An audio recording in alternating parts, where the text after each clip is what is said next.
really excited about it, you know? And thanks for not making it 100 degrees. I mean, that would be boring, right? For me to always have the same weather in the same place. I really want to thank Emily and Carolyn for all the great work that you all have done. Congratulations on what clearly appears to be and what's going to be a really great day. I've enjoyed the opportunity to visit with some of the folks outside and learn about some of the really innovative programs and interesting things that are happening under the umbrella of, or at least related to, the great work that REUSE Minnesota is clearly doing. I did a fair amount of research about the different programs and initiatives and things that this organization and all of you as supporters and participants are doing. And keep up the great work. It's very, very interesting and very inspiring. You know, in California, we do a lot. It's a huge state. It's a nation state, as you all know, and there's an enormous a number of things that are happening. It's very complex, but I have yet to see something that's as focused and as determined to work on this topic of reuse as what I'm seeing you all do. So I'm going to continue to want to learn and follow and stay connected and be inspired and take some of your ideas and bring them back and see how we can cross-pollinate with one another to try to make this movement even more successful and make it grow. I do have a number of slides and I'm going to go through them. I'll grab the clicker so I can do that. I have to turn this because we're having a little Oh, no problem. camera thing. Oh, no problem. Does that work? Do you want me to stand in a different spot? Did I move out of my spot? Well, it's supposed to be pulling from there and we're not sure Oh, okay. why. So it's pulling from either this camera or I'm happy to just stand here. It's better for you. I think, yeah, let's at least turn it so you And I can hang out. I can hang out at the podium too. That's not a problem. How's that? Do we see again? I don't want you to miss out on the opportunities of pictures of me when this is all over. Most of what online's going to see is the presentation. We'll do both. Okay. And lastly, as a personal note, I thank you for bearing with some of the casual dress. I really was excited to get the invitation to come here. And when I looked at the schedule, I went, oh, darn it. So happily for me, I got to go on a fun trip with friends. I was in Europe. Got back last night, or was on my way back. And I looked at the schedule and thought, oh, I'm not going to be able to go. Oh, wait, no, I can do this. If I just fly back through Minnesota, I can make it work. So that was really fun that I was able to make it work and it all kind of came together. Now, that said, in my bag, there was limited room. So I had to make a choice between these really, really hardy set of lederhosen or a business suit. So you can see what won out, right? But I think it worked out great, just to say. So I do have some slides that I'll go through. I think this is a manageable enough size group that if folks have questions along the way, I'd love to be able to do that. We'll preserve some time at the end. 4 questions if you have them, but if you have a quick question, just go ahead and give me a holler. Oh, I got the clicker. I have the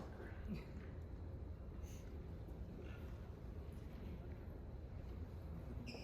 Oh, we have slides.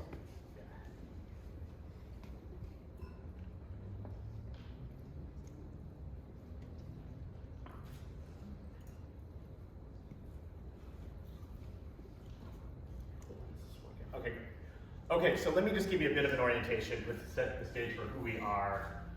So Mount Diablo Resource Recovery is a medium-sized, we're 362 people.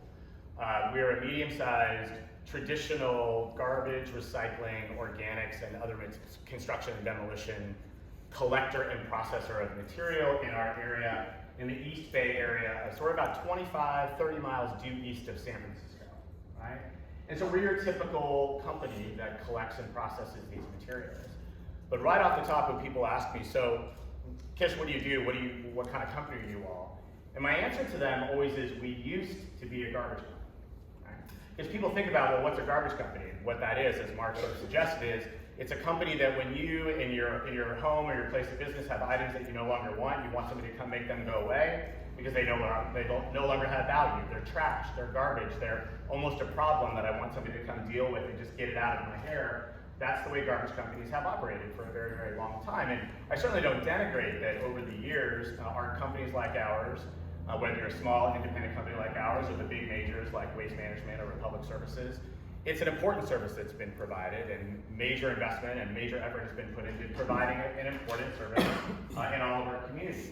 But certainly, as we go forward, and why we're all here, is to reorient ourselves to what that really means and what we're really doing. And so, as I said, I guess 361 employees. 361 employees, headquartered in the East Bay, with pretty significant operations from a collection and processing perspective. The company is family-owned. They founded the company almost 100 years ago. It's a multi-generational family-owned business. And the family to this day still lives in the heart of our service territory. And I think that's a big part of the ethic And the theme of who we are as a business is that we're community-based. So not only do we want to be good business providers, not only do we want to be a successful private sector company that's profitable and making money and growing and contributing to our own employee success, the success of our shareholders and the success of our community, we want to do that, but we want to make a real community impact. We're already deeply integrated in the community, and that certainly colors and informs how we operate as a business.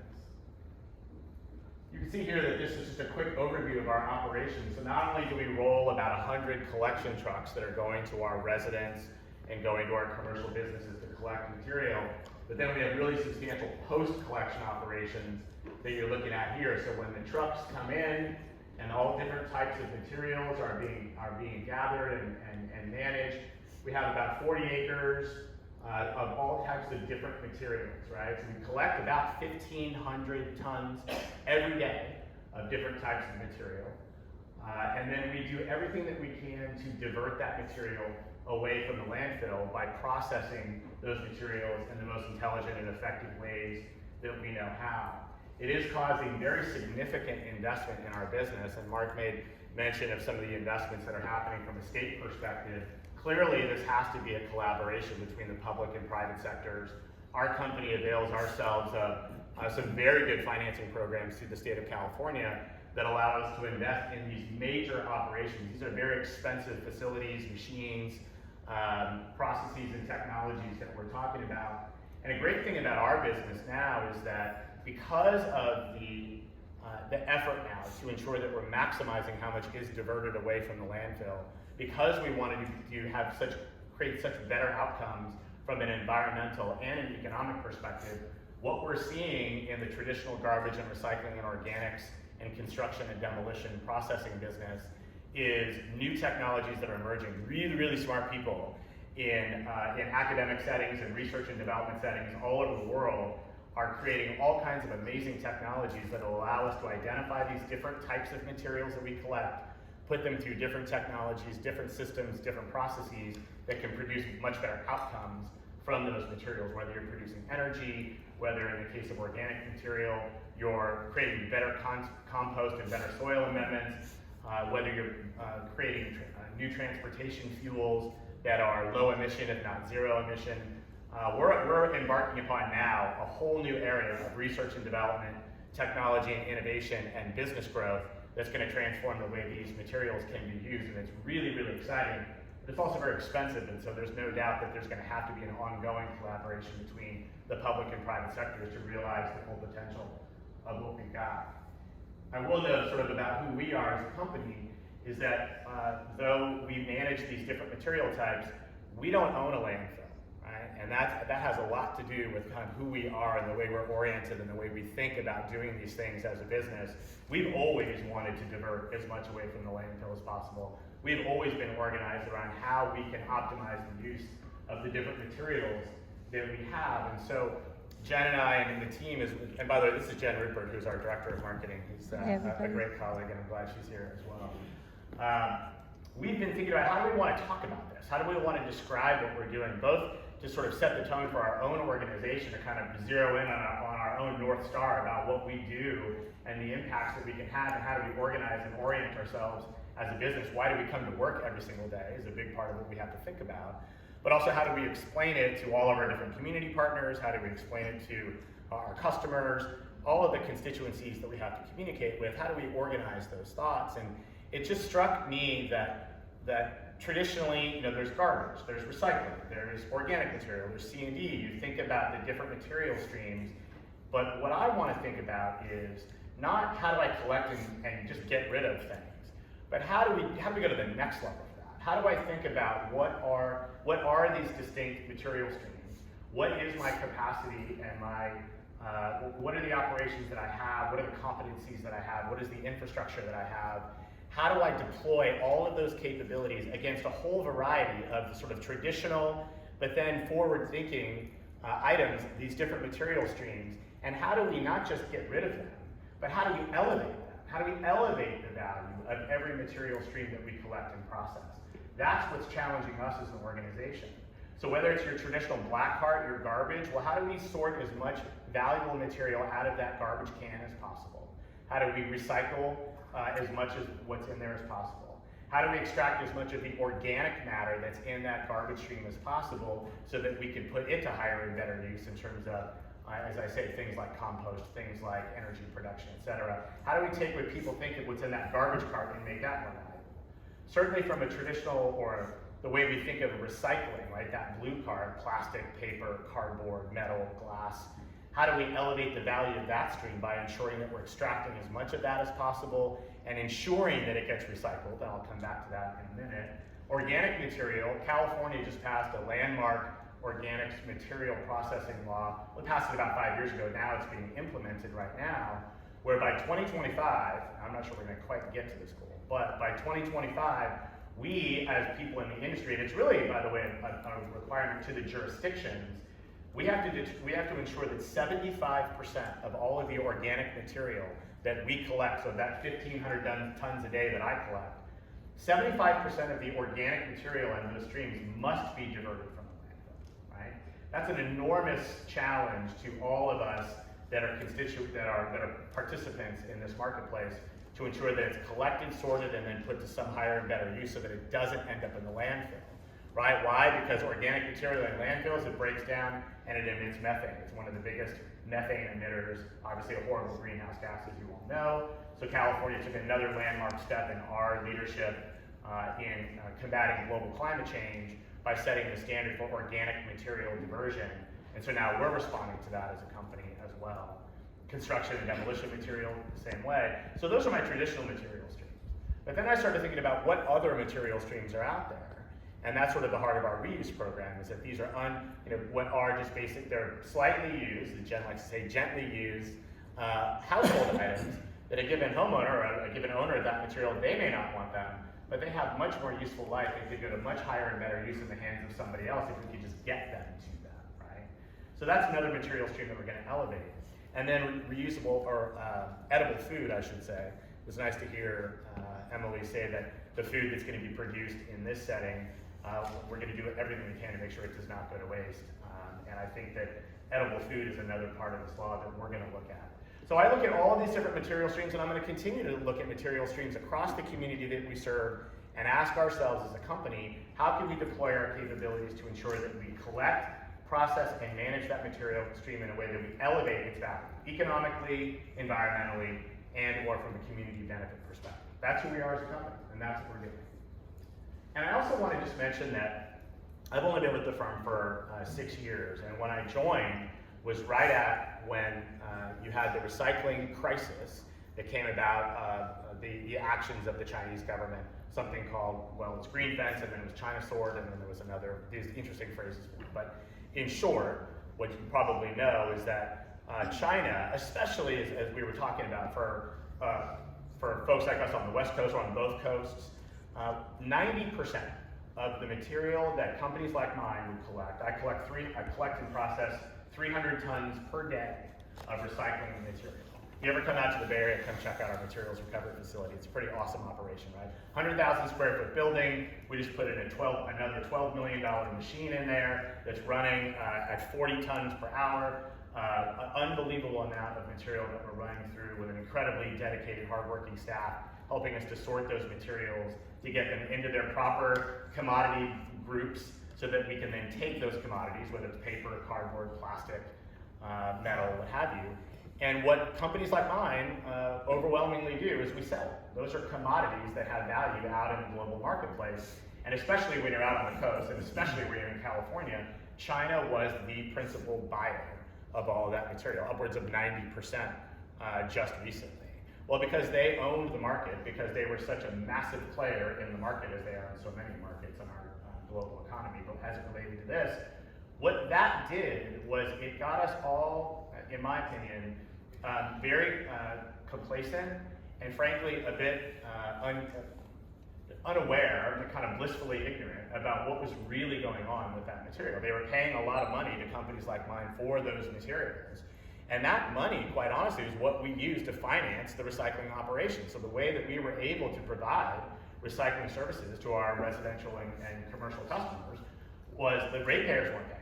It was being financed because of the value of the commodities that we were getting on the back end, right? Well, when you don't pay for something, what happens? you don't really appreciate its value, right? You just assume that it's happening. And what we all, and because, and I don't blame all of us, I think because we all wanted to believe that every time we put anything in that blue cart, we were doing a little act of good, right? Which we were, for the most part. And then we just assumed it was this magical process where everything that went in there was being recycled, and I didn't have to pay, and nobody was paying, and it was getting into recycled materials, and it was all good, right? Well, not, and I think the truth, and Mark and I were discussing this, was when China, basically what they did through their actions was they decided they were done. They no longer wanted all of this material that was coming from the United States. They were moving their economy in a different direction, not so much about mass production, but they were growing their own sort of middle class. They were producing enough of their own material domestically. They didn't want to have to deal with, frankly, so much of the garbage that was coming over that was being presented as recyclables, but really was a mess because there wasn't enough discipline and there wasn't enough consumer education, there wasn't enough reality about what can and cannot be recycled, what should and should not be put in that blue cart, and understanding that at the end of the day that something that's recyclable, it's a matter of, yes, it's a matter of chemistry, but it's a matter of economics, right? If you have an item that theoretically can be broken down into its base parts and be built into another product, well, that's true, but if nobody's buying it, then it's not going to be recycled, right? And understanding the economic component of that is critical to understanding the reality of recycling. So what happened was that we got complacent about that. China gave us a very big wake-up call, which I think was painful and has been somewhat painful in the short term as we've had to restrike our economic agreements with the agencies that we work with. That's passing on, quite frankly, additional cost to the ratepayers. But I think but as long as we're having this conversation openly and honestly about why it's important to continue with the principle of recycling, but to be far more disciplined about how we do it, to be far more realistic about what's recyclable, what's not, what it costs to do it, how do we then think about whether recycling is as effective as we think it can be, or, for the reasons that we're here, to think about what else might we do, right? If recycling isn't as magical as we all thought it was, what's next? And so for us, as I've said, because we're a community-based company, and because we've been confronted with all of these logistical, operational, and economic realities, and because we want to be focused on having positive impact, it really led us to think about what else could we do? And that's sort of where reuse comes in. So in 2015, when we restruck our contract with our local agencies for whom we provide recycling services, we said, what else can we do, right? Even though this predated China Sword, we were already sort of thinking about there's more that we can do to deploy our capabilities and have an impact. It started off as a smaller idea, not unlike some of the wonderful nonprofits that I was talking with outside, and congrats to the work you're doing. It's very, very cool stuff that I was talking about with some of the folks that have tables set up outside.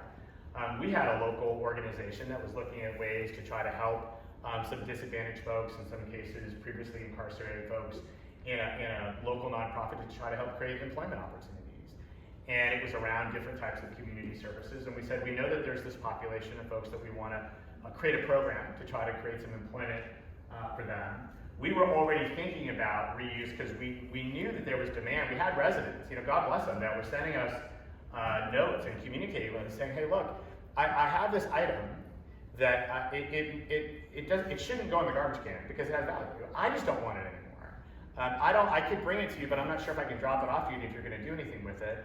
I'm calling some of the local NGOs, but I'm not exactly sure who to call in terms of, can you just help me with this? Could you take this item and do something constructive with it? And for a long time we were thinking, we just don't really do that, right? But then we thought, but why don't we do that? And so it all sort of came together in 2015, and we just started this fledgling program, built a warehouse, put a couple of our people, assigned them to it, worked with the local agency, did a little trial, and said, hey, if we communicated to some of your residents and gave them an opportunity, a separate collection day, right? This isn't your garbage day, it's not your recycling day, it's not a big community cleanup, which is intended more about getting garbage into just on a larger scale, once or twice a year. We're like, no, this is different. These are reusable items. And so that's what we did. And that started in 2015, and we've been working on the program ever since. What we do now, it's a structured program. By the way, so this is the geography, right? You can see San Francisco to the west. As I said, we're about 30 miles to the east. We've got this group, it's about 75,000 or 80,000 households that we work with. And it's so twice a year, there's two windows. for a couple of months per year. We make this available to every resident where they have a spring and a fall reuse day. We give them, I'll show you, we give them lots of communication. But very simply, we just tell them, look, if you have items that you just no longer want, put them out on your collection day. We'll let you know what that is. We're going to come get them. We'll make sure that they end up in the hands of people who can really use them. And I'll talk more about sort of how we structure those operations, how we communicate. And by the way, so Recycle Smart is the local agency. Recycling in this case. So they're a joint powers authority of 5 cities and the county. They get together. They're the ones that contract with us and their hauler. We have kind of a unique arrangement with this agency where it's both us and Republic Services, right? A big national company, as you know, but Republic Services does all of the regular ongoing collection, but we provide, we do collection for this as well, and Recycle Smart works with us and Republic Services to communicate that to the residents. They work with folks like Jen on my team. They're our counterparts at Republic. They have their own communication staff in the agency. And as you can see, they're working really hard to promote the benefits, to explain that this is different than your recycling day or your garbage day, to communicate that this is an opportunity to take those unused items and do some good with them. They talk about that economic impact. And frankly, it's something I think we need to talk about. Your number of 45,000 jobs and other economic impacts that are happening across Minnesota. I've not seen that in California, where we're doing as much to look at the economic impact and communicate the economic impact, talk about the jobs impact, in addition to the environmental and community benefits. I think we can play up that story, quite honestly, in California, and I'm going to bring that home with me for sure. But we promote these a lot. We communicate constantly through all the media channels that you could think of. These are bill stuffers and other newsletters that go out to consistently promote the program and let people know how and when and why to participate. From us, just to give you a sense of how we do this, we deploy a number of staff people to it. You can see we've got a person who sort of oversees the program as a foreman. We have 3 trucks that we use for this program. So we have drivers and then people that help on those trucks to go collect the materials. As I mentioned in the previous slide, we've built a 12,000 square foot warehouse. It's bigger than that. Where we house the material and folks that are taking the collected material and sort it into the different material types and different ways that we can help make sure that it's distributed. We do have to worry about, a persistent challenge is hazardous waste, batteries, and other items that will find their way into the stream. It's inevitable that the things will find their way into these streams that get collected, so we have to make sure that we're sorting through that and managing those materials in the appropriate way. Of course, we have administrative people that help oversee and administer the program generally. So for us, we've got a dozen or so people collectively that are full-time working on our reuse program in the context of our 361 people overall. So it's not a huge operation within our business yet. I am very determined to take the success that we've established through this one agency and spread it across all of my service territory. And then I can't think of any reason why I couldn't go as far and wide as possible all across the Bay Area to different agencies to scale this program in a way that continues to make good economic sense, but just continues to take the successes that we're having with it and spread it and create greater scale and create greater impact. I should note that, so we're paid by the agency to do this, right? Our residents don't pay. We don't sell the materials that we're collecting. We are being paid as a service provider to provide this service and then try to add value to the material that we collect through making sure it's working with the other sort of ecosystem partners to ensure that it finds its way to the right level of value. I don't have any interest in trying to monetize the material. I don't think that's our role. I think our role is to provide competent, effective, consistent, successful service, and then let the materials work with other people in the ecosystem to maximize, as I say, its value and however you want to quantify that. Just a little bit more about the logistics. In case folks you're curious, so we do have to communicate consistently, as I said, so people, the residents they're used to their garbage day, they're used to their recycle day. How does it work so that we sort of maximize the performance and maximize the level of participation?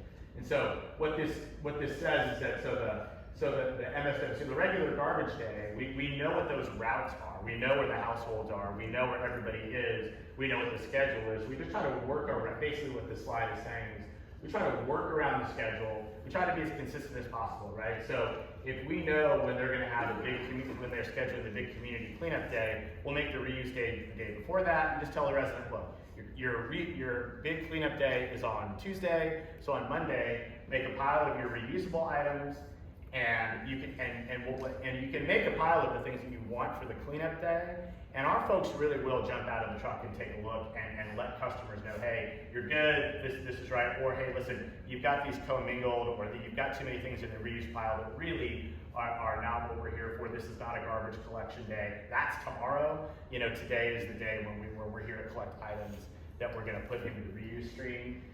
There's been a lot of, I mean, in real life, there's a lot of trial and error that happens with this over 10 years of operating the program. We've had to condition residents, we've had to consistently communicate. Communication's everything in our business. Just like with recycling, I saw a lot of heads nodding when you talk about educating people about what goes in the blue cart and what doesn't. Look, inside of our recycling bins now, we still get 25 to 28% inbound contamination. People that are putting the wrong thing in that cart, either inadvertently or just kind of out of a lack of care for what goes in there in the first place. When you're talking about doing this at a large scale with day in and day out residents, perfection is not going to happen, but we're going to continue to try to communicate as effectively as we can to get people to understand what really belongs in that reuse pile. And we'll continue to refine. We'll continue to get the input that we're getting. We'll live through the experiences to continue to make the communication better and better so that the materials that we are getting there are the materials that we want. What you can see are the things that you would expect, the things that we collect, household items, appliances. Appliances are tough because people will also sort of try to leverage, hey, I got this washing machine that doesn't work anymore, but hey, if I push it out on the curb on the reuse day, these folks will pick it up. And our men and women that are out there, we don't have the ability to test on the spot whether that washing machine or that ceiling fan works or if it doesn't. Back in the warehouse, we will look at it though and try to deal with that. And of course, we'll end up getting things that we shouldn't have collected in the first place. We'll deal with it. That's okay. Furniture, different electronic household items, books, toys, bicycles, all the types of things you can think of. Really, really wonderful items, a whole array of things that are consistently making a really big difference in the lives of the people that are the ultimate recipients of the items that we collect. We have a long list of partners that we work with to distribute these materials to them so that they can get them in the hands of the residents that they work with. I have to be honest with you though, this list is actually a lot longer than I thought it would be, and it has a lot to do with the fact that these community-based organizations, charities, nonprofits, a lot of them don't want this stuff.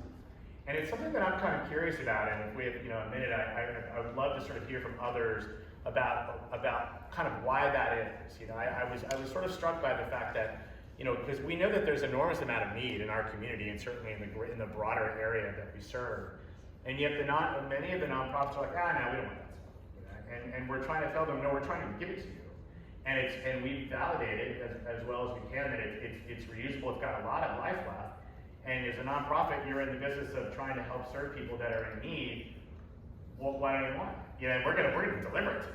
You know what I mean? And so it's kind of an interesting, and I'm not trying to denigrate folks, I'm just trying to think about how we create better performance and efficiencies within the system. What are those sort of pinch points or friction points that are preventing even broader and more efficient and more effective distribution and dissemination of all the items that we're collecting? I'm not sure. I think it's a way that we can learn from one another to find out how to be more effective if we can. But as you can see, there's any number of different NGOs and community-based organizations that we do work with to make sure that we move out all of the stuff that we collect. And then we do fun things like special events, so we're trying to think thematically about how to get people both to donate and then come and get the items that we, or be available to receive the items that we've collected. School supplies has been one of the great things, so rather than just working with, so some of these, or on this screen, rather than us working with nonprofits, we'll just organize the events ourselves. We have really good facilities that are open to the public. So school supplies has been a very, very successful one. That's a really big deal. Halloween costume exchange has been, I think, is everybody's favorite program, I think, inside of our shop, where kids will come and bring last year's costume, pick up a new one, And then we also, so we have retail locations, customer service offices across our territory where we still have many of our customers that come in to pay their bill. And so we'll deploy these bins, probably right now as it's October. So we'll start collecting these in the bins and promoting the program as well to let people know, hey, and by the way, we're gonna have these days where if you wanna bring your youngster into our facility to get a new costume, come on down and we'd love to make that happen. And then college move-outs, I also have a couple of college-age kids, so I certainly can appreciate both. I certainly sympathize with the idea of trying to reduce the household budget or be effective about that. But college move-outs is such a classic example of when the kids are moving out, they're in a hurry to get out of there, they gotta get out of their dorm, they gotta get out of their local apartment, they're in a rush, it's a nightmare for those of us that have participated in it, it's very, very difficult. And so what does it cause? If there's a garbage bin out there, untold amount of really valuable, usable items end up in those bins, and I think we all can agree that we can do far better than that. St. Mary's College is a local college within our service territory. We've been working with them. They were tremendous in terms of their participation. So college move-outs is a really big opportunity here that we're going to build upon and expand. And I know you're doing that kind of thing here too, as I saw in your material. So just to talk a little bit about, just to put some numbers to what we're talking about here. So in 2022, 37,000 households were visited. That's 24% participation. And I don't know if that's a good number or not. It feels pretty good to me, but I'd like to see that. I want all of my numbers to go up all the time. So I want to increase the level of participation across the service territory. And so I think that just comes from success, communication, learning, improving. But I'm determined to make that 24% number go up. You can see we try to quantify in terms of pounds of material. It's an enormous amount of material of all kinds. Books is a really great example. Just last year, 165,000 pounds. I don't know how many books that is, but it's a lot of them. And the diversion rate is 85%, right? So that means that, sadly, 15% of the material that we collect is still shouldn't have been in there. It's not usable. It's going to end up being disposed of. But 85% in any kind of, as I say, any kind of large-scale program, anytime you're diverting 85% of anything from the landfill, you're doing pretty well. So I think people have responded. I think our team's doing a great job in the community. Is being very conscientious for the most part in the way that they're participating in the program. This is sort of how the inbound tonnage of material has scaled over the years since we started. Around 1,000 tons in the first year. It grew really significantly, 2017, 18, 19. Of course, 2020, 2021, COVID created this opportunity where people were at home spending a lot more time cleaning out their attics and their garbage in their garages, have you. So we had a spike in 2020, 2021. I kind of leveled back out in the last couple of years to the normal number, but generally speaking, that number is moving up and to the right. And I'm glad for that, and I want that number to continue to grow, as I mentioned. And then batteries is something that's a specific component of this program. Battery collection is so important. We have a battery fire every single day at our recycling processing facility or at our transfer station in general. Knock on wood, those, they don't tend to be massive fires, but still they can be. Lithium-ion batteries that are in so much of what we do, incredibly flammable, powerful fuel inside of those batteries. So we're constantly pushing this message and using this program as another mechanism to communicate to the public about the proper way to dispose of batteries. So, and now with our electric cars and the next level of all that's going, which is a fantastic thing, but holy cow, that's a lot of lithium ion to deal with, and we're gonna have to find a way to work on that too. Just a few more slides here, and then I'll be happy to stop and take any questions or have any dialogue that we have time for. So some fun stories that have come from what's happened with how we've managed and executed this program. Just a few anecdotes. One, as you can see, there's a local Rotary that was working on, knew that they were able to secure a bunch of refrigerators at a local senior facility. So they had a bunch of refrigerators and they're like, what are we gonna do with those now? All of a sudden, because they knew of us, I think that's really the point. Because they knew who we were, because they knew what we were doing, because they knew that we had the logistical capability and the inclination to tap into usable items, they contacted us and we were able to get them into the hands of nonprofit organizations. And again, especially because now being far more conscientious and intentional about edible food and how we reach the food insecure which by the way in our area is about 25%. There's about 25% food insecurity in the Bay Area. There's tremendous need from a food perspective. So creating an ecosystem where we can help move these appliances around was a very big deal, especially in senior communities, but disadvantaged communities and folks in need of all kinds around the Bay Area. So that was a fun story that dare say would not have happened but for the fact that this particular Rotarian knew of our program and thought, hey, I know who I can call to make better use of these refrigerators that I no longer need. Similarly, we had a school district.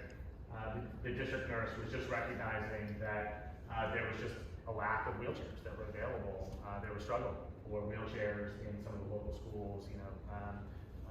Disabled kids that were lacking, and the school's ability to provide for services and to accommodate those students. And here again, it was an opportunity for us to say, well, let's look at what we have. Wheelchairs is another one of the items that people have. They're expensive, and people have them, and it comes times where they perhaps no longer need them. They saw us, the local school district, again, saw us as an opportunity. Can you help out with this very specific need that we have? And in this instance, we were able to do that. And this was a smaller scale example, but again, a really good illustration of, I think, how we can continue to demonstrate that people can see us as an important connection point for supply and demand of certain items. And then lastly, by way of an anecdote, as you all may know, sadly probably know, California, it's a constant wildfire zone. It's where climate change is sadly on display in Northern California all the time. Here we go right now, knock on wood, hopefully we'll see, but this time of year, September, October is when it happens. It's dry all year. The foliage has been getting ready. The wind starts to pick up, and we've had very, very devastating fires all across Northern California. It seems every year, going back for the last 20 years that I can think of.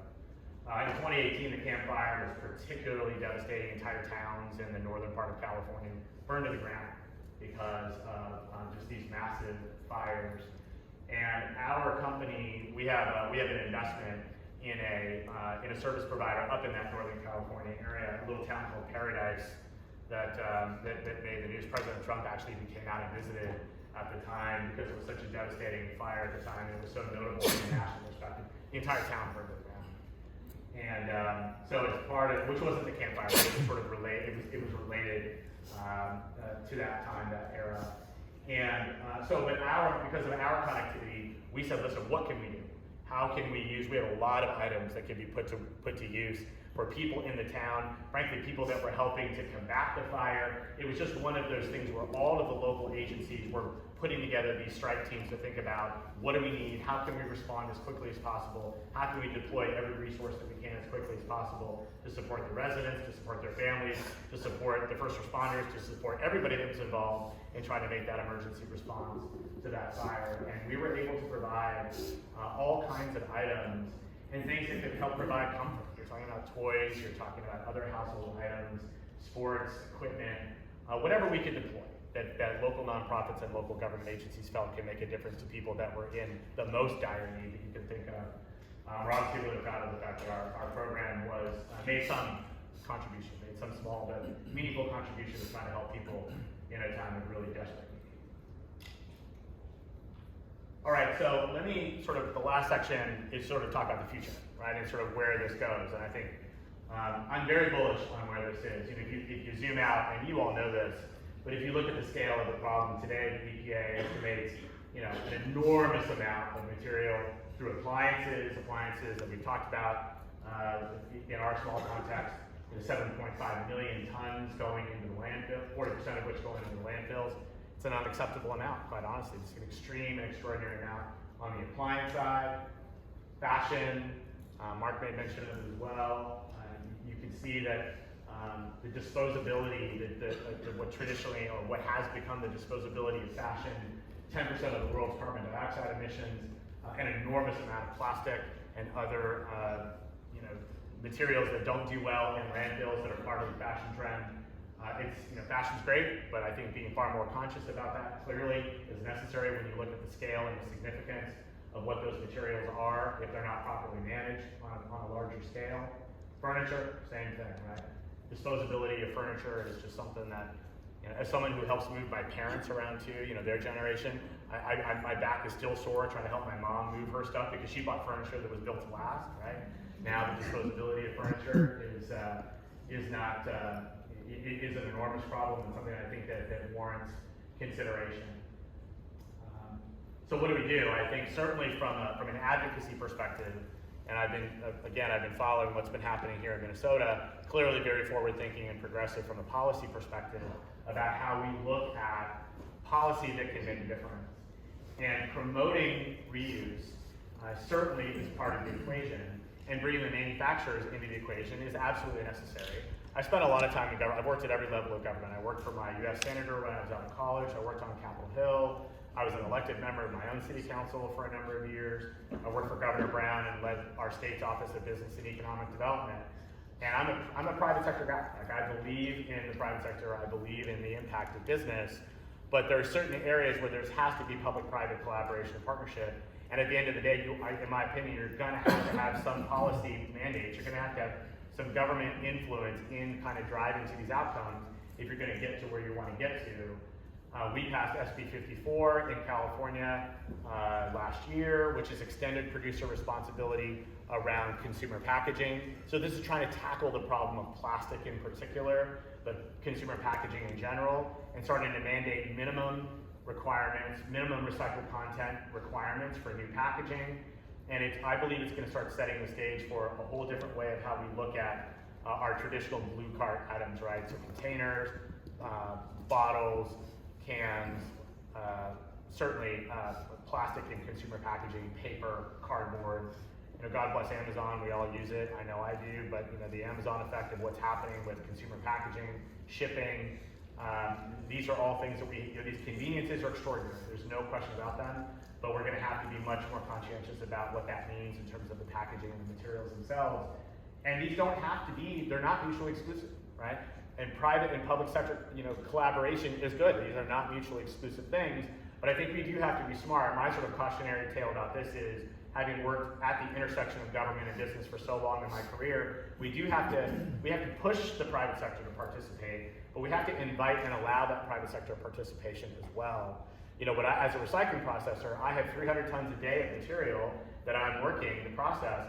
I want to take that material and manage it in a way that I can get it in the hands of material reclaimers and product manufacturers in a way that material has been sorted and processed so well that they can put it into building new products and it doesn't feel punitive to them. It's not financially infeasible to take the type of material that I'm capable of processing and build recycled products without the government forcing that at levels that create unintended consequences, that create a lot of resistance and a lot of other problems that I think can happen if government moves in a way that's too heavy-handed and pushes the private sector in a way that it becomes uneconomic for them to participate.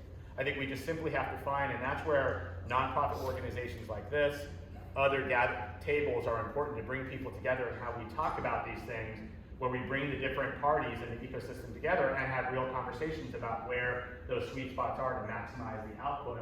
I think California is moving down this path with this new law around extended producer responsibility around consumer packaging. I want to be at those tables.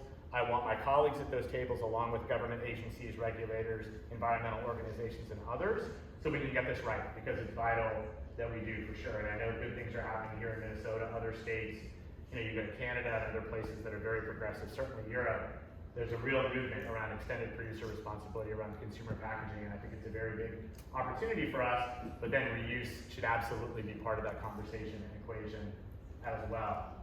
And then finally, how do we talk about the economic story? How do we talk more about jobs? How do we talk more about positive economics that comes from this? So this isn't just tree hugging. This isn't just wanting to be a do-gooder. There's actually really positive and beneficial economics that come from utilizing these items from a reuse perspective.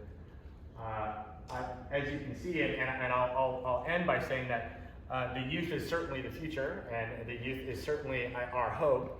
Young people are absolutely bought into, not just young people, but certainly a lot of young people are bought into the idea that reuse really is where it's at. You can create enormous products, certainly from a branding, from a fashion perspective, but from not just in that context. But I think, as Mark was suggesting, my daughter has this job. She's 23, she just graduated from college. She got this great job at this global digital marketing firm where she's working on these digital marketing campaigns, branding and advertising campaigns for the biggest brands in the world is what her firm works with. And it's really engaging work, and she's really challenged by it. But I can tell you, when her and I sit down and talk, I'm like, so babe, how's work going? And she's like, you know, Dad, I just don't know. I just don't know that I'm down with creating these campaigns for these massive manufacturers, these global brands, and you know, the production and consumption paradigm that is defining so much of your generation, quite frankly, and before, and kind of where things have been. You know, I think that there's so much more that can happen in terms of being so much more conscientious about the materials that are out there, and how do you create new companies, how do you create new nonprofits, how do you create a stronger vision around taking the materials that exist today and repurposing them, reusing them, repositioning them in ways that are exciting, that are creative, that are clever, that are compelling to consumers. And I think there's no question that the consumer class that's coming up is absolutely going to be demanding, far more demanding than my generation was, quite frankly, about how did that get produced, how is it being used, how is it delivering something that's meaningful to me as a consumer, but also is going to the next level of being considerate and conscious of the impact that we can have in our communities and by extension globally. I think that's where consumers are going, and I think we have the capacity collectively to do these things. So I'm really pleased to be able to share a little bit about what we're up to learn what you're up to, and I'm excited to keep the conversation going so that we can take our collective success and make it bigger and better for all of us. So thank you very much for having me. I really appreciate it.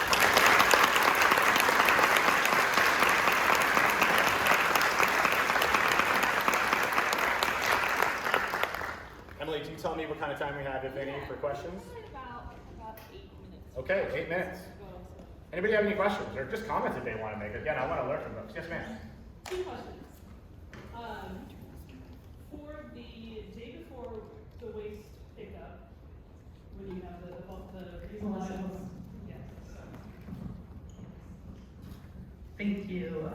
The day before the waste pickup is the reusable pickup day. Do you have people shopping, quote unquote, from one another's properties? Sure. I mean, I think there's no question. I think that that's a thing, and we have no formal role in trying to address that. I think that's another thing where you know, at some level, because our local government agencies are involved, I'm sure they alert you know, code enforcement, and you know, just to try to make sure that that doesn't become problematic. There's also at some level sort of the thought, well, if there's somebody in need that needs it, I mean, if they kind of get it, that's not exactly how we want them to get it, but I think there's a little bit of that too. So I think that's one of those elements of in the real world where we recognize that that is an issue. I think we keep an eye on it, and I say we collectively, so it doesn't become a problem. From a theft perspective, when people say, what are you doing on my property, get at me, you know, those, but these things aren't perfect. I'm certain that has happened. I'm sure there's been, unfortunately, some conflict that can come from that. But I will tell you, not on any large scale. Like, there's not a situation where we're like, oh my God, this is a chronic problem, such as we have to rethink having this program exist because it's causing too much of that in the neighborhood. Thankfully, we haven't seen that. Thank you for that answer. My second question is, I'm familiar with Urban Ore, not too far from you, does something very similar. Are you familiar with Urban Ore? No. They actually do have a contract with San Francisco, I believe. I can't remember if it's Berkeley or San Francisco. Yeah. They collect items for reuse and they actually sell it at their location. I mean, it starts to sound like there's a movement going on, and I'm just wondering what sort of ecosystem you're connected to with the ecosystem. And again, I acknowledge that I'm not connected to that well connected to a broader ecosystem of folks that are providing a similar service as like us, as a traditional garbage and recycling company, or other nonprofits or other groups that are essentially doing the same thing but from a different vantage point.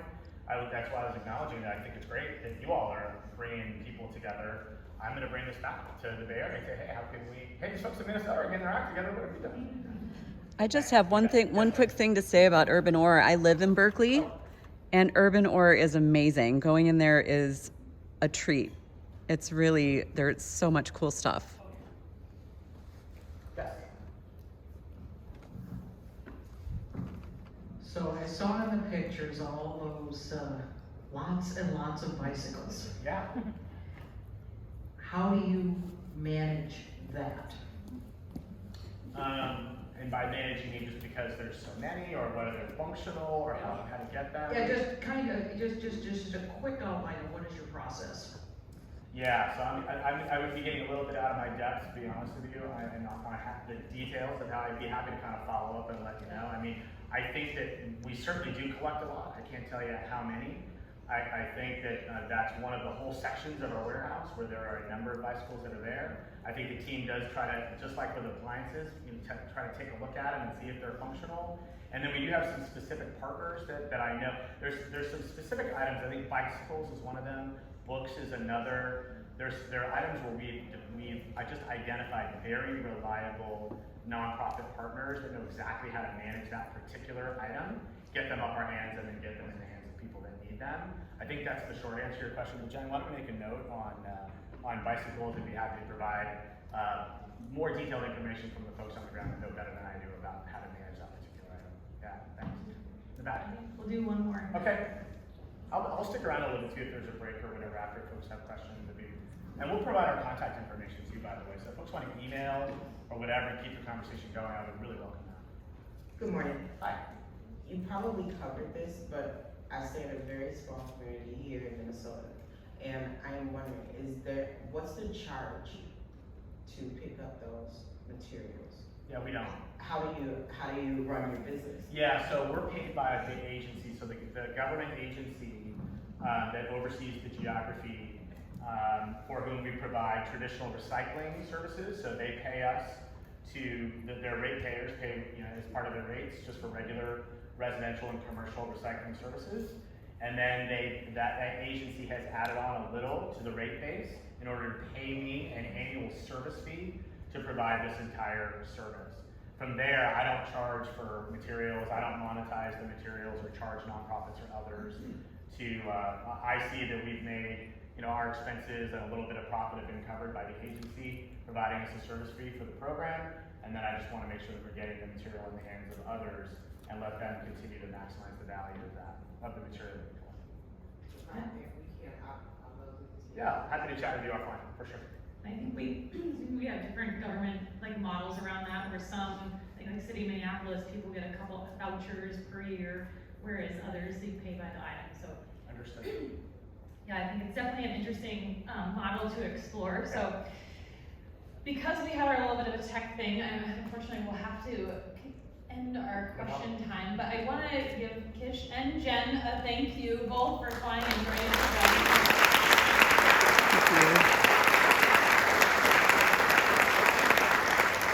I hope this gave you all something to think about and some ideas. I saw lots of heads nodding and things that we can continue.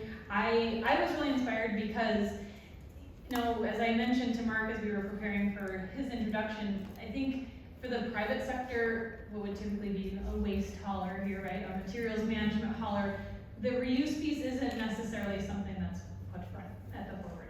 We know, we have some, we have Eureka, which helps in that conversation, but I think we don't